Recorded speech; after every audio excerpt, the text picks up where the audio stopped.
आदाब दोस्तों, हमारे जम्मू कश्मीर की जो कुल आबादी है उसमें से 70% लोग जो है वो जम्मू कश्मीर के जंगलों के आसपास रहते हैं और जंगलात के ऊपर अपना जो है वो गुजर बसर करते हैं और जंगलात के ऊपर टोटल डिपेंड हैं। दोस्तों, आज मैं बात करूंगा फॉरेस्ट राइट एक्ट 2006 के बारे में। मैं आपको बता दूं कि Jammu Kashmir forest right act को अमल में लाने के सिलसिले में चीफ सेक्रेटरी BVR सुब्रमण्यम की क़यादत में 18 नवंबर 2020 को एक अहम मीटिंग का इनेकाद किया गया था, जिसमें तयशुदा कबायली और दीगर रवायती बाशिंदों जंगल के हक़ ने फॉरेस्ट राइट एक्ट की मंजूरी 2006 और जम्मू कश्मीर में इन कवायद नाफिज करने का जायजा लिया गया था। दोस्तों, मैं इसके ऊपर इसलिए बात करना मुनासिब समझता हूँ कि फॉरेस्ट राइट एक्ट 2006 क्या है, इससे पहले ये एक्ट क्या था और उसके बाद ये जो एक्ट है ये जम्मू कश्मीर में ये कब लागू हुआ और ये क्यों कर लागू हुआ। इस एक्ट के मुताबिक कुछ टर्म्स एंड कंडीशंस, कुछ गाइडलाइंस पास की गई, लेकिन यहाँ पे 370 और 35A होने की वजह से यहाँ पे नाफिज नहीं किया गया, इसको नाफिजुल अमल नहीं लाया गया। तो मैंने इसलिए मुनासिब समझा कि मैं अपने जो व्यूवर्स हैं उनको भी थोड़ा सा इसके बारे में नॉलेज दे दूं और खुद भी कुछ हासिल कर पाऊं और खुद भी कुछ सीख पाऊं कि ये फॉरेस्ट राइट एक्ट है क्या। तो इसके ऊपर बात करने से पहले मैं आपसे दरख्वास्त करूंगा कि अगर आप ये वीडियो फेसबुक के ऊपर देख रहे हैं तो फेसबुक को फॉलो कीजिएगा और शेयर कीजिएगा पोस्ट को। अगर आप यूट्यूब के ऊपर देख रहे हैं तो यूट्यूब चैनल को सब्सक्राइब कीजिएगा। आपके फेसबुक के ऊपर फॉलो करने से और लाइक और शेयर करने से और यूट्यूब के ऊपर सब्सक्राइब करने से मुझे मोटिवेशन मिलेगी और मैं इस तरह की जो इंफॉर्मेशनल कंटेंट है वो आप तक लेके आऊं। आपकी सपोर्ट, आपकी मोहब्बत जो है वो मुझे ये काम करने के लिए आगे जो है नेक्स्ट मुझे ले जा सकती है। तो दोस्तों, आज हम शुरू करते हैं इसी मुद्दे के ऊपर कि फॉरेस्ट राइट एक्ट है क्या और इस मैं पूरी जो डिस्कशन है उसको पॉइंट टू पॉइंट में आप तक पहुंचाने की कोशिश करता हूं।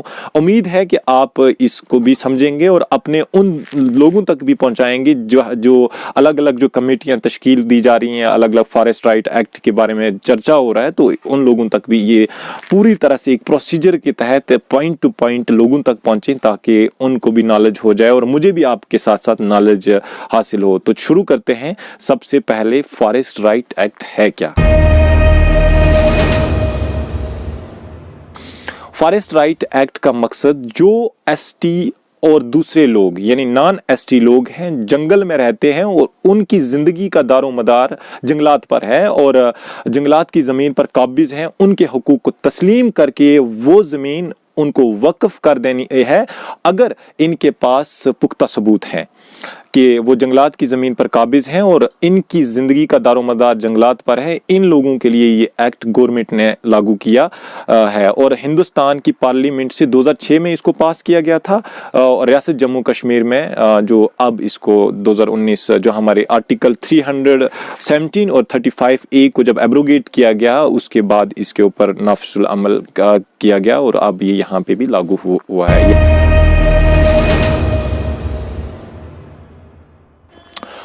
कौन से लोग इससे फ़ायदा ले सकते हैं? इस एक्ट के तहत दो किस्म के लोग अहलियत रखते हैं। एक वो ST जो जंगलात की ज़मीन पर काबिज रहते हैं और या उनकी ज़िंदगी का दारोमदार जंगलात पर है, मगर उनके पास सबूत होना चाहिए कि वो 13 दिसंबर 2005 से पहले उन जंगलात में काबिज रहते हूँ। इनमें वो भी शामिल हैं जो मुश्तरका बैक डोक में जाते हों और वो उनकी मुश्तरका मालकियत हो। दूसरा जो अदर कास्ट के लोग हैं, जो अदर कम्युनिटी के लोग हैं, ये वो नॉन ST हैं जो जंगलात की ज़मीन पर काबिज रहते हैं और उनकी ज़िंदगी का दारोमदार भी जंगलात पर है, मगर उनके पास सबूत होना चाहिए कि वो 13 दिसंबर 2005 से पहले उन जंगलात पर 75 साल से काबिज रहते हूँ। इनमें वो भी शामिल हैं जो मुश्तरका बैक डोक में जाते हूँ और वो उनकी मुश्तरका मालकियत हो। बुनियादी तौर पर जंगल में रहना या जंगल की ज़मीन पर रहने का मतलब क्या है? तमाम वो ST या नॉन ST जो जंगलात की ज़मीन पर काबिज हों, सिर्फ काबिज वालों का जायज़ हक नहीं है, बल्कि वो जिनका दारोमदार जंगलात पर है सेक्शन 2C और 2A के तहत हैं, जिनमें लिखा है जंगल की ज़मीन जायज़ मकासद के लिए इस्तेमाल करते हूँ, यानी कि बेसिक नीड्स जो लाइवलीहुड बेसिक नीड्स हैं, इसमें वो लोग भी शामिल हैं जो बहकू में रहते हैं। जंगलात की ज़मीन का मतलब क्या है? वो ज़मीन जो जंगलात के हदूद के अंदर पाई जाती है, या वो रकबा जो हदबंदी या जंगल के सर्वे के अंदर ना हो मगर जंगलात हो, या ऐसी कोई जगह जहां 60% से यानी 60% से ज़्यादा दरख्त ज़मीन सरकारी ज़मीन पर हों, इसे जंगलात की ज़मीन कहते हैं।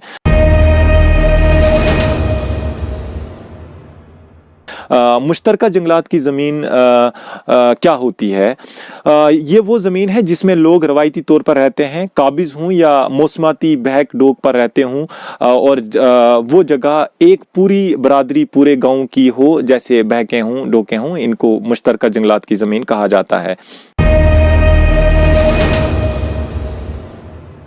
जंगलात की मामूली यानी माइनर पैदावार का क्या मतलब है? तमाम जंगलात की पैदावार सवाए इमारती लकड़ी के जंगलात की मामूली पैदावार में शामिल है। इसमें तमाम किस्म की घास, जड़ी बूटियां, झाड़ियां, शहद वगैरह शामिल है।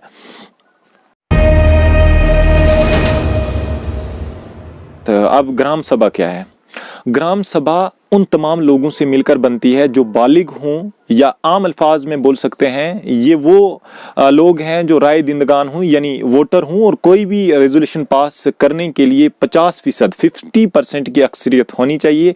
यानी जितने वोटर रजिस्टर्ड हैं उनके निसफ लोग, अगर फर्ज करते हैं 100 लोग वोटर्स हैं और वो वोट डालते हैं, वो वोट रखने का हक रखते हैं, और उनमें से 50 लोग वहां पे मौजूद होने चाहिए, तो इस रेजोल्यूशन को पास करना मतलब वहां पे वो ये रेजोल्यूशन पास हो सकती है। तब ये रेजोल्यूशन माना जा सकता है ग्राम सभा एक छोटे मोहल्ले और वार्ड, गांव, पंचायत की सतह पर होगा। ये उन ही लोगों पर मुश्तमिल होगा जो जंगल में रहते हों या जंगल पर दारोमदार रखते हैं। ग्राम सभा का एक बहुत बड़ा रोल है इसमें। जो लोग हैं वोटरांस जो है, वहां के वोटर लोग जो हैं जंगल के आसपास में रहने वाले, फर्ज करते हैं एक पंचायत है, वो पूरी उसके आसपास में जंगल है, और ये वो उस पूरी पंचायत के लोग जो हैं वो जंगल के ऊपर डिपेंड करते हैं। वो जंगल में घास फूस और बहुत सारी चीजें, मतलब जड़ी बूटियां, मतलब पूरे जो रिसोर्सेज हैं वो उसके ऊपर डिपेंड है।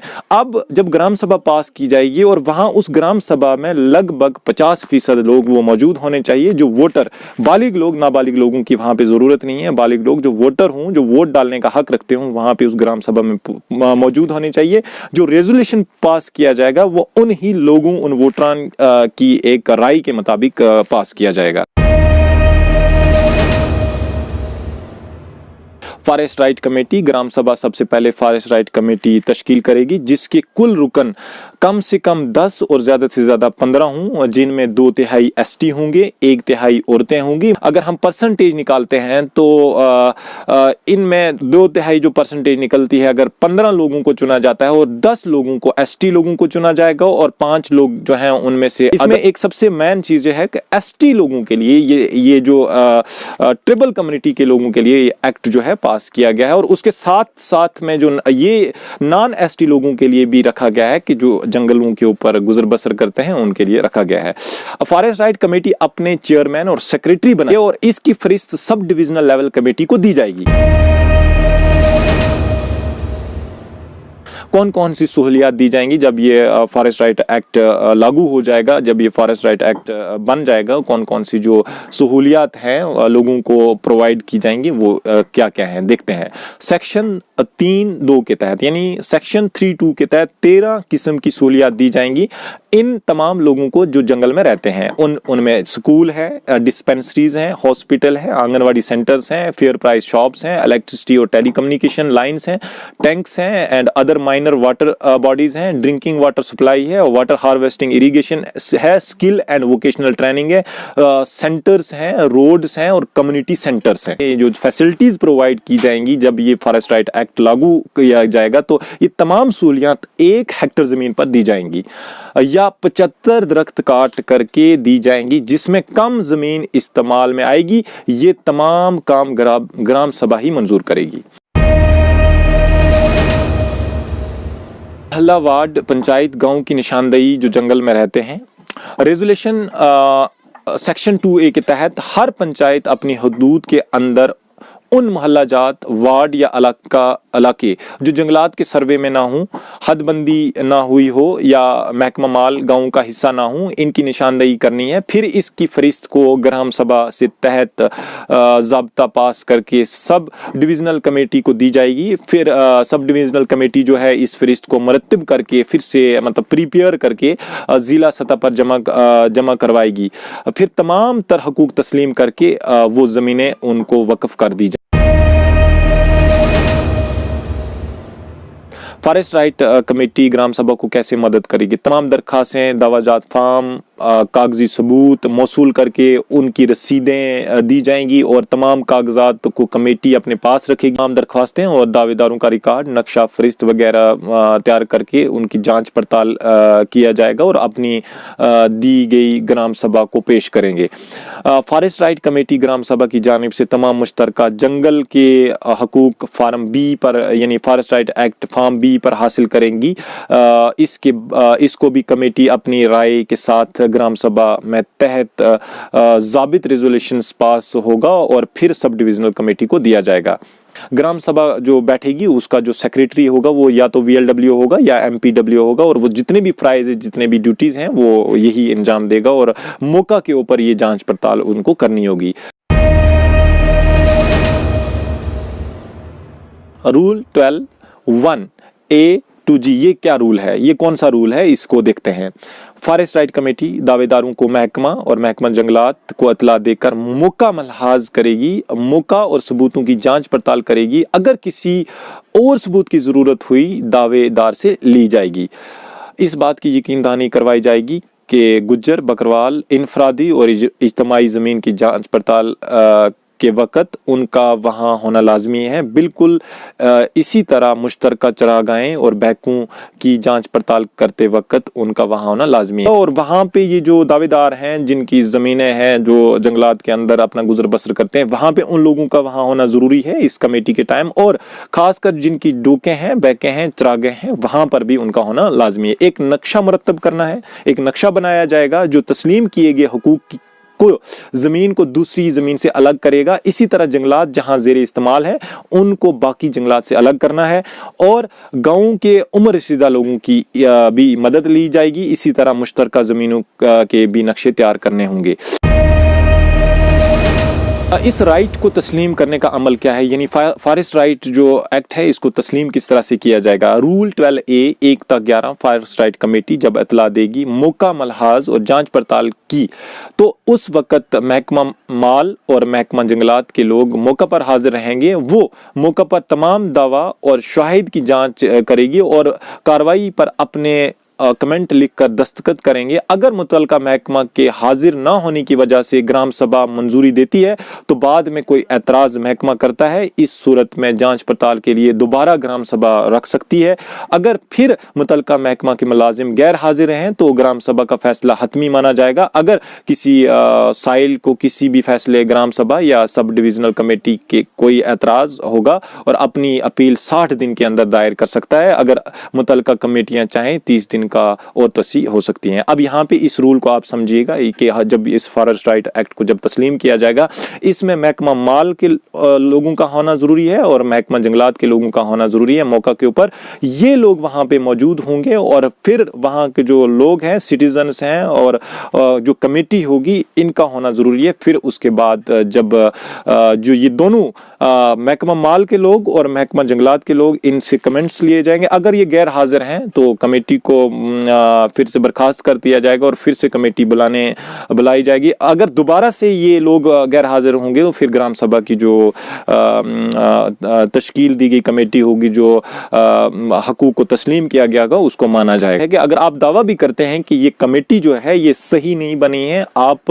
अपील दर्ज कर सकते हैं, आप वहाँ पे कह सकते हैं और 60 दिन के अंदर जो है वो अपील दर्ज करके उसको वापस जब आप दावा करेंगे उसको रद्द नहीं किया जाएगा। ये एक सबसे अच्छा पॉइंट है। सब डिविजनल कमेटी या जिले की कमेटी किसी दावे को रद्द नहीं कर सकती। ये आप एक पॉइंट और नोट कर लें, जब आप दावा करेंगे, अगर जहां पे आपको शक होगा, जहां पे आपको राइट नहीं मिल रहा है, अगर आप दावा कर लेते हैं, सब डिविजनल जो कमेटी होगी और खासकर जो जिला की कमेटी होगी आपके दावा को रद्द नहीं करेगी, या सबूत और शायद कम होने की सूरत में नजरसानी के लिए ग्राम सभा में दावा को मतलब फिर से भेजा जा सकता है। मतलब इसको नजरसानी कर सकते हैं, फिर से इसके ऊपर फिर से देखा जाएगा कि ये जो कमेटी बनी है, ये जो क्या ये सही है या नहीं है, इसके ऊपर फिर से एक पूरी तरह से रिव्यू लिया जाएगा। अगर ग्राम सभा रेजोल्यूशन सबूत और शाहिद के साथ, मतलब गवाहों के साथ, सब डिविजनल कमेटी या जिला कमेटी की सतह पर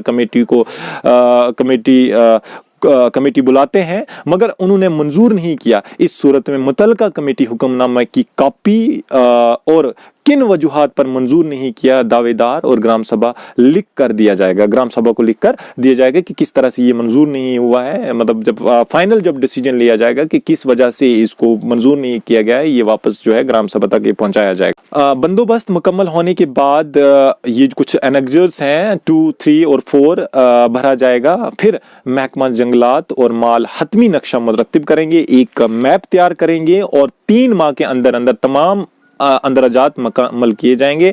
तमाम तर वो जो महकमा माल और महकमा जंगलात के अंदर जो ज़मीनें आती हैं उनको एक नक्शे के अंदर उनका एक नक्शा बनेगा, एक सर्वे होगा और ये सर्वे पूरी तरह से प्रिपेयर किया जाएगा और प्रिपेयर करने के बाद इसको फाइनल स्टेज तक पहुंचाया जाएगा।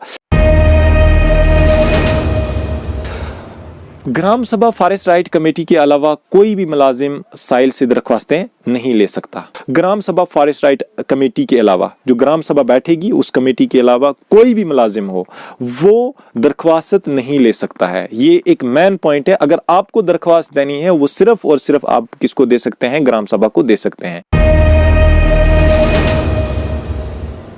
जंगलात के जो हकूक हैं उनको हासिल करने के लिए किन सबूतों की जरूरत है, कागजात कौन कौन से चाहिए, गवर्नमेंट की तरफ से प्रोवाइड किए गए कागजात, सर्वे, मुद्दमशुमारी, बंदोबस्त का सबूत, जीपीएस यानी सैटेलाइट का अक्स यानी सैटेलाइट मैप, उसके मुताबिक जिसको जियो टैगिंग कहा जाता है, जंगल की कोई इंक्वायरी रिपोर्ट, पट्टा, लीज, कोई रेजोल्यूशन, कोर्ट का कोई कागज या कोई और कागज जो ये साबित करके करे कि एसटी दिसंबर 2005 से पहले और नॉन एसटी दिसंबर 2005 से 75 साल से पहले वहां रहते हैं।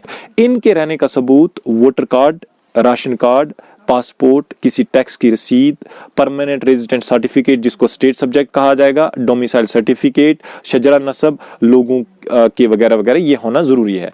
ये तमाम सबूत ग्राम सभा डिविजनल लेवल कमेटी को दिए जाएंगे। ये जितने भी सबूत हैं ये बयानात के मुताबिक जो है ये सब डिविजनल जो कमेटी होगी उसको दिए जाएंगे। अगर ग्राम सभा की या सब डिविजनल लेवल कमेटी ने किसी के हक को तलफी किया, किसी के हक को सही से पहचाना नहीं है, वो अपनी अपील 60 दिन रेजोल्यूशन पास होने के अंदर अपील कर सकते हैं और जम्मू कश्मीर में फॉरेस्ट राइट एक्ट का निफाज अमल में लाया जा सकता है। 2006 जंगलाती एक्ट के तहत जंगलों, जंगलाती मकीनों और मुतलका तबका जात को दिए गए हकूक का तहफ़्फ़ुज़ होगा। मुझे दीजिएगा इजाज़त, मैं एक नए वीडियो के साथ आपके साथ फिर से हाजिर होऊंगा। तब तक के लिए अपना ख्याल रखिएगा और उन लोगों का ख्याल रखिएगा जो आपका बहुत ज़्यादा ख्याल रखते हैं। अगर आपको मेरा ये कंटेंट अच्छा लगता है, अगर ये वीडियो मेरा काम अच्छा लगता है, आप अपने दोस्तों तक इसको शेयर कीजिएगा और आप मेरी सपोर्ट यूट्यूब चैनल के ऊपर सब्सक्राइब करके कर सकते हैं और फेसबुक पेज के ऊपर फॉलो करके कर सकते हैं और अपनी राय जो है, अपने सजेशंस जो हैं कमेंट बॉक्स में कमेंट की शक्ल में भी कर सकते हैं। Thank you, have a nice day.